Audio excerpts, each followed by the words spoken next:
శ్రీ గురుభ్యో నమః.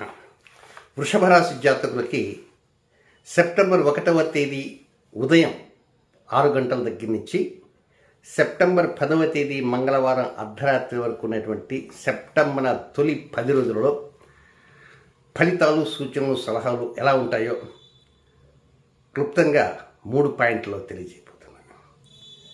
ఇక మొదటి పాయింట్కి వస్తే, మీరు ఈ 3 పాయింట్లలో చాలా సావధానంగా వినటానికి ప్రయత్నం చేయండి. ఒక్కోసారి నేను డైరెక్ట్గా సూటిగా చెప్పలేక, ముక్కుసూటిగా మాట్లాడలేక కొన్ని సందర్భాల్లో అటు ఇటు తిప్పుకుంటూ వస్తాను.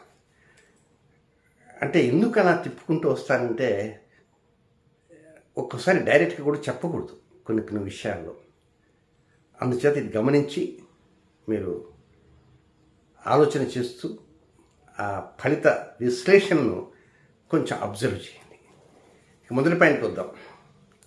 1వ తేదీ ఉదయం నుంచి 1వ తేదీ రాత్రి 9:49 వరకు, 1వ తేదీ కంప్లీట్ మార్నింగ్ బ్రష్ దగ్గర నుంచి రాత్రి బబ్బు ఉండే వరకు మీ అన్నయ్య, అక్కయ్య, తమ్ముడు, చెల్లి వీళ్ళతో టేక్ అట్మోస్ట్ కేర్. కొంతమంది అయితే మాట ఉండేవాళ్ళు ఉంటారు, థిక్ అండ్ థిన్. కొంతమందికి అయితే ఇంటి మీద కాక ఇంటి మీద వాడకూడదు, అలాంటి వాళ్ళు ఉంటారు. సరే, ఎలాంటి వాళ్ళైనా కూడా సరే, వాళ్ళకి మీకు తెలిసిన ఎవరో ఒక వ్యక్తి కనబడ, హలో హౌ ఆర్ యు అని అనుకో, ఏమిటి మా తమ్ముడింటికి పోయినావా, ఆ వెధవ ఏం చేస్తున్నాడు అంటూ మొదలెట్టకండి. ఎక్కడా కూడా ఏమిటండి, బాగున్నారా, మా తమ్ముడు బాగున్నారా, అన్నయ్య బాగుందా, అన్నయ్య బాగున్నాడా, అక్కయ్య, అంతే. వాళ్ళ గోల ఎందుకే నీకు, నువ్వంటే వాళ్ళకి గిట్టదు, మరి వాళ్ళ గురించి ఎందుకు అడుగుతావు? ఏమయ్యా, వాళ్ళు నాతో మాట్లాడరు, వదిలేసి. కానీ వీళ్ళెవరు, సోదరులు అని ఇంకొంచెం క్లాస్ పీకండి ఆ వ్యక్తికి. మా అన్నయ్య, తమ్ముడు, అక్కయ్య, చెల్లి వీరి గురించి కాబట్టి నాకెవరు కావండి, వాళ్ళు మాట్లాడకపోయినా కూడా నిత్యం భగవంతుని కోరుకుంటా వాళ్ళు బాగుండాలని, అంతే తప్ప మా వాడు తొందరగా నాశనం అయిపోవాలండి, వాడు నన్ను ఎన్ని కష్టాలు పెట్టాడో అన్ని కష్టాలకి అంటే అధికంగా వాడు అనుభవించాలి మాత్రం. సోదరి విషయంలో ఇన్ కేస్ ఎవరు తటస్థపడలేదు, మీరు ఒక్కరి ఇంట్లో కూర్చోన్నారు, మీ మనసులోకి థాట్ వచ్చేస్తుంది అన్నయ్య గురించి, అక్కయ్య గురించి. కొంతమంది పళ్ళు పటపట కొరుకుతారు అహంకాశంలో. కానీ ఏమిటో వాడి బ్రతకట్టు అయిపోయింది, నా కర్మ బాగలేదు, వాడి కర్మ బాగలేదు, ఎందుకు వాడి చేశాడు. సరే, ఆ భగవంతుడు వాడికి మంచి చూడాలి అని మీలో మీరు మాత్రమే అనుకోండి సుమా, అంతే తప్ప దానికి సమయం రాకపోతుందా, ఆ సమయం వచ్చినప్పుడు చీల్చి చెండాడతా అని ఒక్కోసారి తమకు తామే మనసులో అనుకుంటారు. ఆ మనసు ఊహలు వస్తుంటాయి. నెవర్. సోదరుల గురించి, రక్త సంబంధీకుల గురించి 1వ తేదీ ఉదయం నుంచి 1వ తేదీ రాత్రి 9:49 వరకు. ఇప్పుడు మీకు డౌట్, సిద్ధాంతి గారు 9:49 అన్నారు, భారత కాలమాన ప్రకారం 9:50 అయిందండి, ఇప్పుడు మాట్లాడచ్చు. మాట్లాడండి, ఇప్పుడు మాట్లాడండి. 9:50 నీ అంతా చూస్తాను అని చెప్పారనుకోండి, ఫోన్లోనే చెప్పండి వాడి అవతల వాళ్ళకి లేదా మిత్రుడికి, ఏం కాదు. 9:49 I'm telling once again I'm telling, భారత కాలమానం ప్రకారం. మీ గడియారం పిచ్చి గడియారం చూసుకొని సిద్ధాంత్ గారు చెప్పారంటే కుదరదుడే. ఇండియన్ స్టాండర్డ్ టైం 9:49 దాటి 9:50 రావాలా, అప్పుడు వీరంగా వాడండి. దీంట్లో చాలా అంతరార్థం దాగి ఉంది, గమనించండి. నెక్స్ట్, 2వ పాయింట్. 1వ తేదీ రాత్రి 9:49 దగ్గర నుంచి 6వ తేదీ రాత్రి 11:01 వరకు మాత్రం అక్కడ కొద్దిగా ఆలోచన చేయాలి. అసలు ఏమిటి నా వృత్తి, ఏమిటి నా వ్యాపారం, ఏమిటి, నేను చేసేటువంటి రాజకీయం ఏమిటి, నా సంతానం ఏమిటి, నా షాప్ ఏమిటి, నేను కట్టుకున్న ఇల్లు ఏమిటి, వాకిలు ఏమిటి, కొద్దిగా సింహావలోకనం చేసుకోవాలి. సింహావలోకనం మీన్స్ మనం తెలుగులో చెప్పండి రివిజన్, ఆకలింపు చేసుకోవాలి. మీరు ఒకరిగా కూర్చున్నా, ఫ్రెండ్స్తో కూర్చున్నా, సహ ఉద్యోగులతో కూర్చున్నా, తల్లిదండ్రులతో కూర్చున్నా, ముఖ్యమైన వ్యక్తులతో కూర్చున్నా వారి యొక్క సలహాలు అడగటానికి ప్రయత్నం చేయండి. ఏమిటి, వారి యొక్క సలహాలను అడగండి. వీడిచ్చే బోర్డు సలహా నాకెందుకని మాత్రం అనుకోవద్దు. వృత్తిలో, ఉద్యోగంలో, వ్యాపారంలో, ఆరోగ్యంలో, గృహంలో, వాహనంలో, సంతాన విషయాల్లో మీరు పప్పులో కాలేస్తున్నారు. ఏమిటి, పప్పులో కాలు వేస్తున్నారు కదా, వేశారు, పప్పులో కాలేశారు. ఇంకా షోకాజ్ నోటీస్ రెడీగా ఉంది కనుక ఆ షోకాజ్ నోటీస్ వస్తే ఏదో రిప్లై ఇస్తారులే, అది వేరు. కానీ ఒక్కోసారి వీలైనంత వరకు అది మొదటికి మోసం వచ్చేటువంటి అవకాశాలు కూడా ఉంటాయి. ముఖ్యంగా బికాస్ మీకు లాభస్థానం అంటే మీ రాశికి 11వ స్థానం. ఆ రాశిలో రాహు ఉత్తరాభాద్ర నక్షత్రంలో సంచారం చేస్తున్నాడు నెక్స్ట్ ఇయర్ మార్చి వరకు. అందుకే ప్రత్యేకంగా వేపాకు స్నానం చేయండి అన్న. ఇంకా 4 వారాలు ఉన్నాయి. ఈసారైనా ఇది మర్చిపోయిన మొదటిది, ఆ 4 చేయడం ప్రయత్నం చేయండి. కనుక మీ వృత్తి, వ్యాపార, ఉద్యోగ, ఆరోగ్య, వాహన, గృహస్థానాల్లో మీ యొక్క నిర్ణయాలు సరికావు. మీరు తీసుకున్న నిర్ణయాలకి తుప్పు పెట్టాయి. మీరు తీసుకున్న నిర్ణయాలకి కొంచెం పదును పెట్టాలి. మీరు పదును పెట్టాలి. మీ దగ్గర కత్తి అన్ని సానగిన ఎన్ని ఉన్నా పదును ఎక్కదు, అది మొండైపోయింది. కనుక పనికి మాలిన వాడు నిర్ణయం ఇచ్చినా వెల్కమ్, స్వాగతించండి.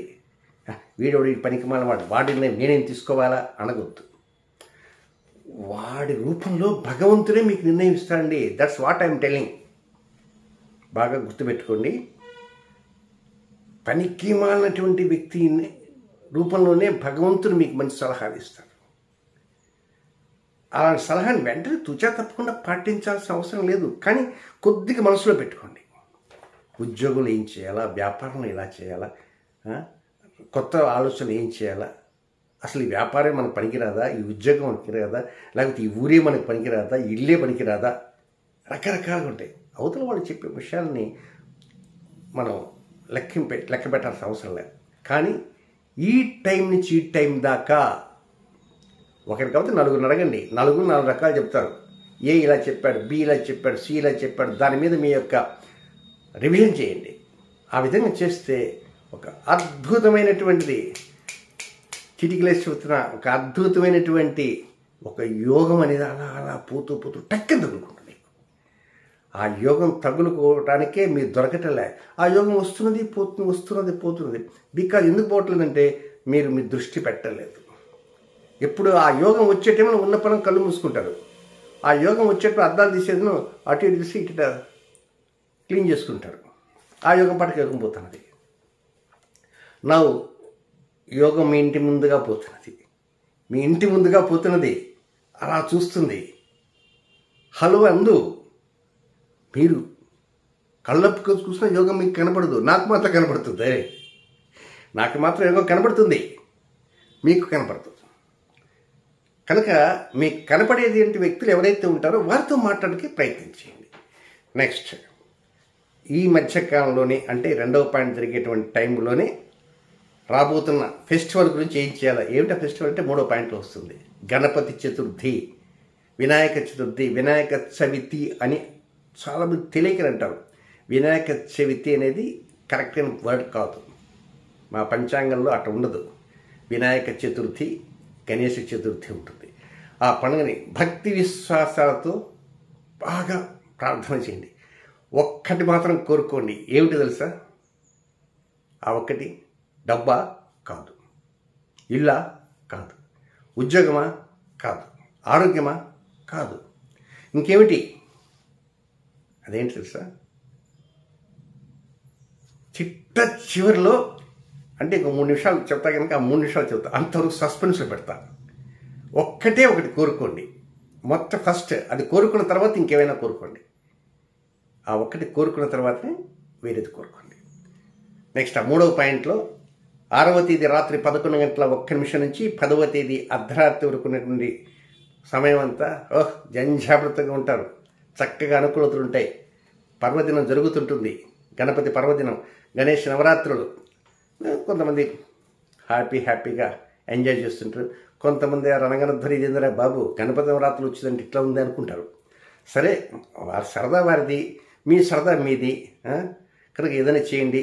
దంపతుల మధ్య అనురాగ మైత్రి ఉంటుంటుంది, భాగస్వామి మధ్య అనురాగ మైత్రి ఉంటుంది. వివాహం కానివంటి వారికి కొంత స్వల్పంగా తీపి వార్తలు వస్తుంటాయి. కొంతమందికి అయితే పులారెడ్డి స్వీట్స్ తెచ్చి కూడా ఇచ్చేటువంటి ఉన్నారు. సో ఏదైనా కొంతవరకు అనుకూలమైనటువంటి పరిస్థితులన్నీ వస్తుంటాయి. ఈ సమయంలోనే వ్యాపార భాగస్వాముల్లో ఎక్కడన్నా మనసులో కొంచెం చిన్నపాటి లోపాలు వచ్చినా కూడా అవి కప్పిపుచ్చుకొని మాట్లాడుతుంటారు. ఇక అనారోగ్యం ఉండదు, డాక్టర్ రిపోర్ట్స్ బాగా అనుకూలంగా వస్తుంటుంది, శత్రు భయం అంటూ ఏముండదు, జల్సాగా మాట్లాడుకుంటున్నారు, హ్యాపీగా జరుగుతుంటుంది.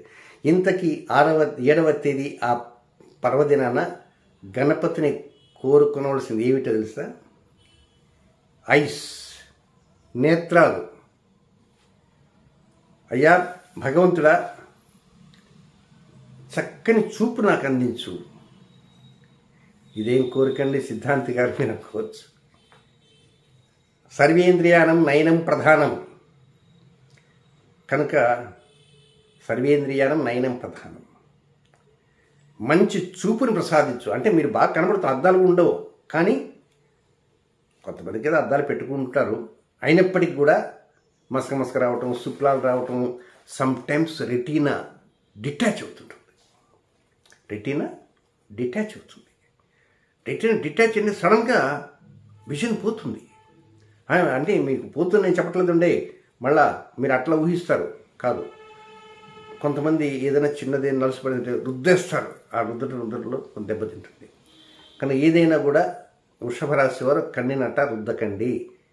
మంచి చూపుని, విజన్ని ప్రసాదించమని భగవంతుని తొలి కోరిక కోరుకోవడానికి ప్రయత్నం చేయండి. ఇకపోతే నక్షత్రాల వారికి ఏ సమయాలు అనుకోదు. వృషభ రాశిలో జన్మించిన కృత్తికా నక్షత్రం 2, 3, 4 పాదాల వారికి 10వ తేదీ మంగళవారం రాత్రి 8:04 దగ్గర నుంచి 11వ తేదీ సాయంత్రం వరకు, అంటే నెక్స్ట్ సెకండ్ 10 రోజులు వస్తుంది. 11వ తేదీ రాత్రి వరకు అనుకోండి, అది అనుకూలమైన సమయం కాదు, వ్యతిరేకమైన సమయం. ఇక నెక్స్ట్ 2వది అంటే రోహిణి నక్షత్రం. రోహిణి నక్షత్రం జరిగిన జాతకులకి 1వ తేదీ ఆదివారం రాత్రి 9:49 ప్రారంభమై 2వ తేదీ సోమవారం రాత్రి అర్ధరాత్రి 12:20 వరకు వారికి వ్యతిరేకమైన సమయము, అనుకూలమైన సమయం కానే కాదు. నెక్స్ట్ 3వది మృగశిర నక్షత్రం మొదటి 2 పాదాల్లో జన్మించిన జాతకులు సెప్టెంబర్ 2వ తేదీ సోమవారం రాత్రి 12:20 దగ్గర నుంచి 3వ తేదీ మంగళవారం అర్ధరాత్రి దాటిన తర్వాత 3:50 తెల్లవారుతున్నారు. ఒక సమయం మళ్ళా చెప్తాను. మృగశిర నక్షత్రం 1, 2 పాదాల వారికి 2వ తేదీ సోమవారం అర్ధరాత్రి దగ్గర నుంచి బుధవారం ఉదయం వరకు అనుకోండి, బుధవారం ఉదయం పళ్ళుతో వరకు. కనుక ఈ టైంలో వారు జాగ్రత్తలు తీసుకుంటుంది. ఏదైనా గణపతి చతుర్థిన స్వామిని ఎన్నో కోరుకోండి, అవన్నీ లిస్ట్ రాసుకోండి. అన్ని లిస్టుకు పైన టాప్ ప్రయారిటీ నెంబర్ 1 ఏంటంటే చక్కని చూపు ప్రసాదించు. ఆ చక్కని చూపు ఉంటేనే మనం ఏ పనైనా చేయగలం. కనుక అలాంటి చూపుని ప్రసాదించమని కోరుకోవడానికి ప్రయత్నం చేయండి. శుభం.